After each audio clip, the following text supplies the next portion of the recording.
Yo, what is going on, guys? It's your boy Russ back again with another Madden 19 Ultimate Team episode. This is episode number 31, and we have another new quarterback. I know it's been like 3 or 4 quarterbacks the past 10 episodes or so. I'm not sure how many, but we have gone through a pretty good amount of quarterbacks for the Browns right now, man. And ironically, we end up finally getting a QB that we are going to stick with for sure now, and he ironically ends up being a Brown. But OTTO Graham, man, we end up picking him up. We have Calvin Johnson, our new safety, or our new free safety, our new user, and that was kind of an obvious thing for me when I said I was going to be usering the safety. Of course, Calvin Johnson's going to be on the team. So we got free safety Calvin, we got OTTO Graham for this video. This first game, oh boy.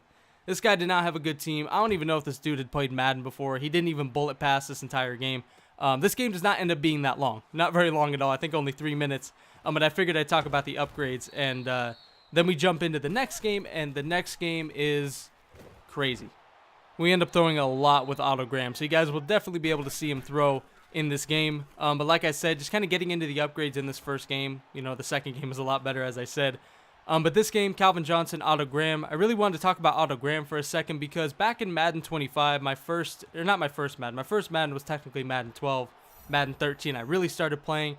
Madden 25 was when I played Mutt, and OTTO Graham was a quarterback in that game that I think was, I didn't really play with him at the beginning of the year, but his Ultimate Legend came out in Madden 25, and that was my favorite quarterback in that game. So when I saw he was released in this game, and I'm pretty sure this is the first game he's been in since Madden 25. Correct me if I'm wrong, but I'm pretty sure that's right. So when I saw that he got released, I was like, I have to get this card, man. He has trucking, he has throw power, he has speed. He has pretty much everything. You know, he's kind of balanced across the board, but the trucking and stuff is really fun. And of course, this card, or this player, just kind of having sentimental value to me. Me and my dad actually played Madden 25 at the same time, and we both loved OTTO Graham. We both love using his card, and came up with a weird nickname for him. We called him the OTTO Cat. I don't know why. It had something to do with a buddy at my dad's work, and his name was Otto, and I don't know, some sort of nickname. And we just started calling him OTTO Cat Graham.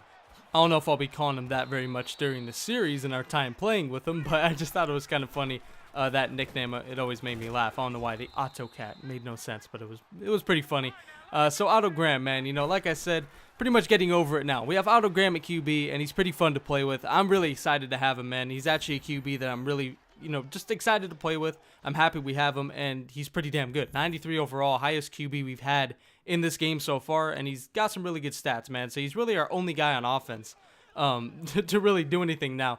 Our O-line, man, I butchered it. I decided to butcher my O-line because, well, there were multiple reasons. The first reason was really because I've been playing squads a little bit more, and I've been, you know, playing defense most of the time, so I wanted to put some more into my defense, some more coins into my defense, get some better players. So we just decided to get rid of the O-line, man. I mean, it's not really that big of a deal. I honestly did not notice that much of a difference with how I run my offense, you know, rolling out, stuff like that. So the O-line's pretty bad right now. We have like a gold at center, but I do end up changing that. Left tackle will be upgraded. You know, it still will be an okay O-line. It just won't be as good as it was. But this episode, specifically this episode, it is kind of all over the place just because of the gold center. I mean, that's really it, and it's kind of a shitty center. But we end up returning a punt right here, getting back into this gameplay, man. And this ends up forcing the guy to rage quit, or not really rage quit. It gives him that disrespectful message because we ended up returning that just before the end of the first quarter. So 21-0, we take a kick return back, or a punt return back, I should say. We get a rushing touchdown with OTTO Graham, and I can't remember what we did to score initially. I don't know. 21-0, this guy ends up quitting, and we're going to go ahead and move into our next game. Like you guys can see right there, he ends up quitting. I don't know why. He didn't stick in the game. I don't know why he decided to quit there. Most people end up just saying no and then quitting later. That's probably the first time that somebody has had that screen pop up and they quit on that screen. So I was a little bit surprised, but you know what? Whatever, man. 21-0, an easy win. Like I said, that was kind of just a warm-up game, getting through the upgrades, talking about, you know, OTTO Graham and all that stuff. So now getting into this game, man, as I accidentally plugged my mic in at the beginning of this game. I didn't mean to do that. The guy was actually talking, so he heard my music blaring, so he knew that I heard him. Actually, I couldn't hear him during this game. I have that shit turned down. I kind of wish I would have turned it up, but unfortunately, I had it turned down, and this guy ends up burning me on the first play of the game. I definitely would have loved to hear his reaction to that. I mean, he fucking, put my defense in a damn coffin. I mean, that's really what he did right there, man. Randy Moss was gone. That was quick. Like I said, I wish I would have caught his voice in this video, but for some reason, I couldn't even hear it through my TV, so I don't know. His mic was showing that thing. I don't know if I turned off a setting or something, but I could not hear this dude. I really wish I would have, because he was talking the entire game. And this game ends up being crazy, man. You know, like I said at the beginning of the episode, there was 2 games. This one was so much better than the first one. This ends up going all 4 quarters, and maybe an extra one, man. But 7-0 to start this game. Randy Moss, like I said, takes it in. A huge play. You know, first play of the game, an evenly matched team. I got to say that as well. And the matchmaking in this game was actually pretty even. This guy's team was a little bit better than mine, but not that much. You know, pretty even across the board. But Randy Moss beating us for a touchdown on the very first play did not give me very much confidence in this game. But we do end up actually moving the ball pretty easily on offense. You know, we're moving the ball down the field, 5 for 6 with OTTO Graham to start, which is really good. 1 rush with Tavon Austin. I don't know why I put Tavon Austin in here, man. I was trying to get to the edge. I was trying to use my one, like, real speed back. I think our backs now are Ricky Williams, 83, Christian McCaffrey, and Tavon Austin. We're just not running the ball anymore, man. I just gave up. I'm done with that, especially with no O-line. But right there, Christian McCaffrey does end up making the receiving touchdown to make it 7-7 in this game. We ended up having to go 3rd and goal to get that. That was... I don't know why I ran on 1st and 2nd and goal with Tavon Austin. That was a dumb play by me, or just a dumb idea. But fortunately, it doesn't end up, you know, hurting us. He doesn't fumble or anything, because he only has like 62 or something carry. But right there, another new pickup, one that I kind of forgot to highlight. James Bradbury, man. 90 overall, Football Outsiders, 92 speed, man. We needed him, 6'1". Our previous corner that we had in number 2, he's still on the team. Nikel Roby-Coleman, he's just playing the nickel spot now, where he should be. 5'8", he got no animation. It was horrible. Even though he did play decent at times, it was like, my God, 5'8", Nikel Roby-Coleman was just not going to work. So we picked up James Bradbury for 80K. This guy, that was a good pick right there. That was good. Ryan Shazier ends up coming up with the pick. I believe that's Ryan Shazier is who he was using. But that was a good bait by him. Ends up getting me. So 7-7, he takes the ball, and obviously he's trying to take the lead right here. But James Bradbury, 6'1", 92 speed, as I said. Just a big pickup for us. We needed a second corner, so now we have 2 solid corners out there in Deion Sanders and James Bradbury. 2 corners I actually trust, especially when I play him off. Deion Sanders already gets really good animations. He just can't tackle.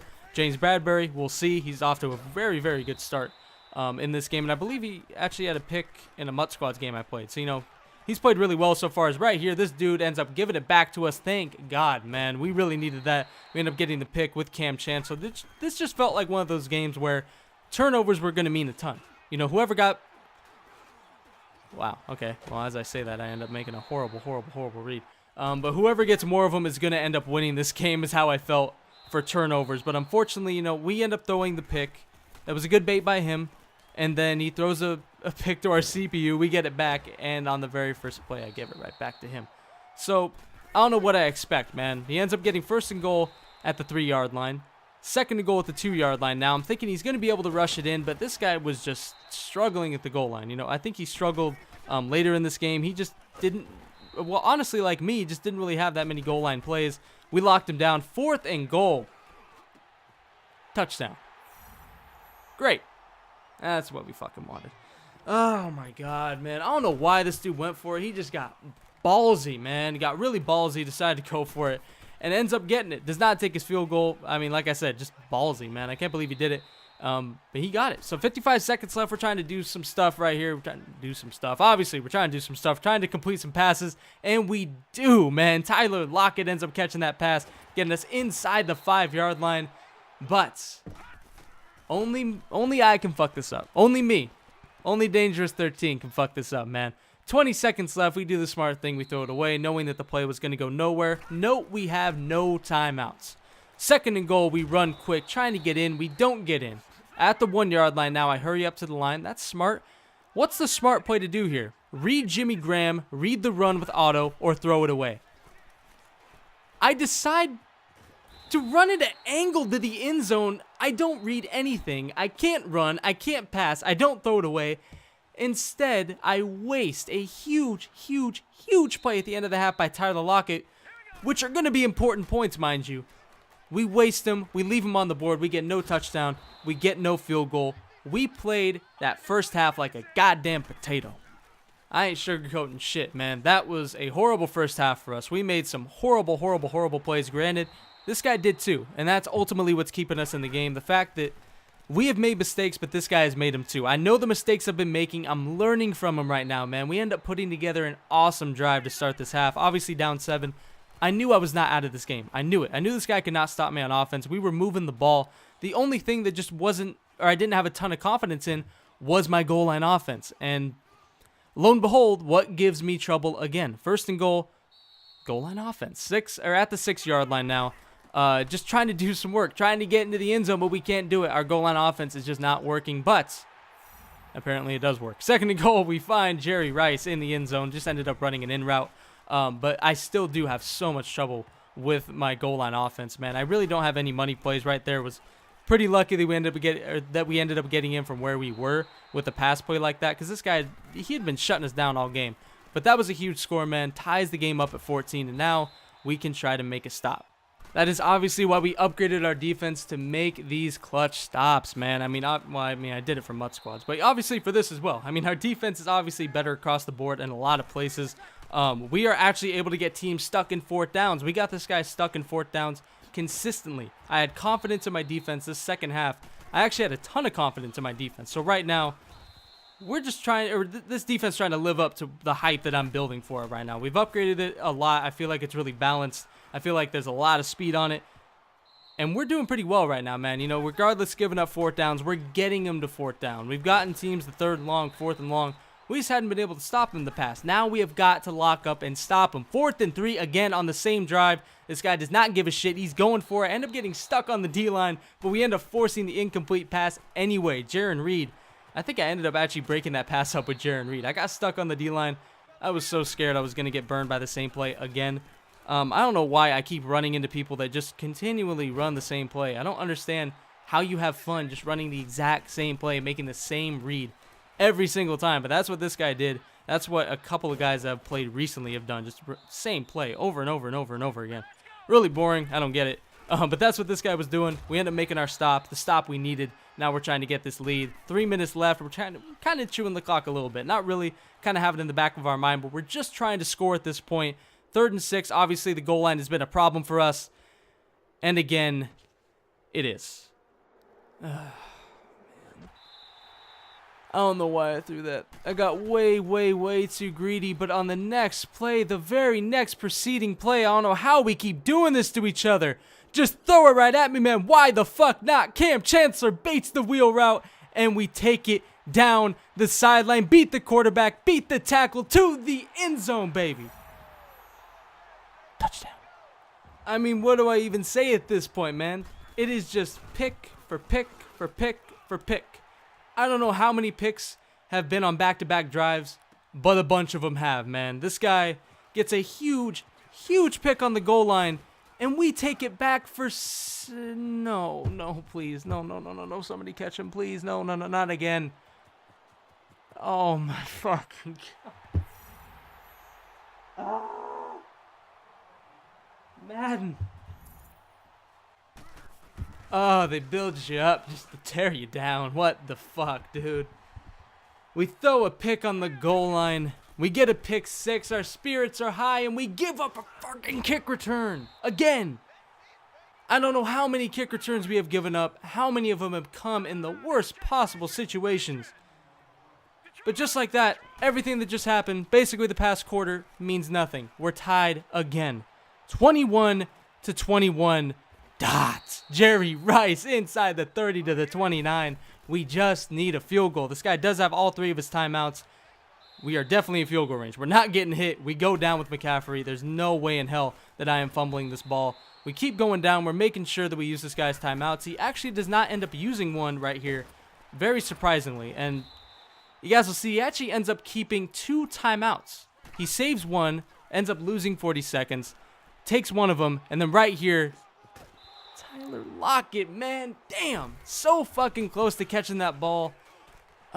Incomplete pass, dude. I thought the game was over right there. When I saw him break on that in route, I thought it was over, but unfortunately, Tyler Lockett, obviously only being an 88 overall, is not the most reliable, as far as catching traffic goes, and he does not make that catch. So now this guy has a chance with 2 timeouts. Don't know how he ended up keeping 2 timeouts. So annoying.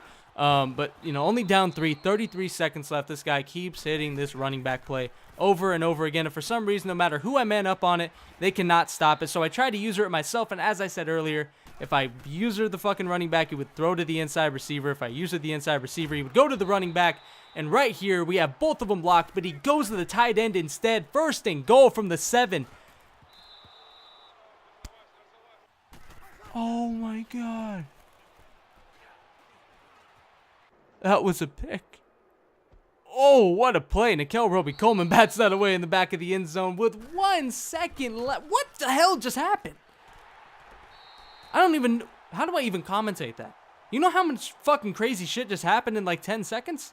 First of all, Cam Chancellor bats away an easy user pick. You guys go back and look at that. It was easy. I don't know why I didn't slow that play down. I should have. But we end up getting screwed out of a pick by Cam Chancellor, our own teammate. And then Nikel Roby-Coleman makes an insane play in the back of the end zone with 1 second on the clock. This guy dodges multiple bullets in the last couple plays of the game to send it to overtime. So this is it. No more bullshit. Whoever makes the last mistake is going to lose this game. And this guy does it on the first play. Jamal Adams ends up picking off the fucking flat route, the dumbass flat route with Larry Fitzgerald. I don't know what the hell this guy was doing, man. That was probably the dumbest read he could have made. Throwing a flat route to Larry Fitzgerald. I've had my share of dumb reads. But throwing a flat route to Larry Fitzgerald in Madden 19, 20 seconds after the play was fucking snapped. That's what it seemed like, man. I don't know what was going through that dude's head. I don't know if he did not see Jamal Adams, but he broke like a beast. That was way too easy. And we end up winning this game. Thank God. That was a hell game. He dodged bullets. I dodged bullets. Ultimately, I dodged less, bitch. Let's go. Hope you guys enjoyed. And as always, I'm out. Peace.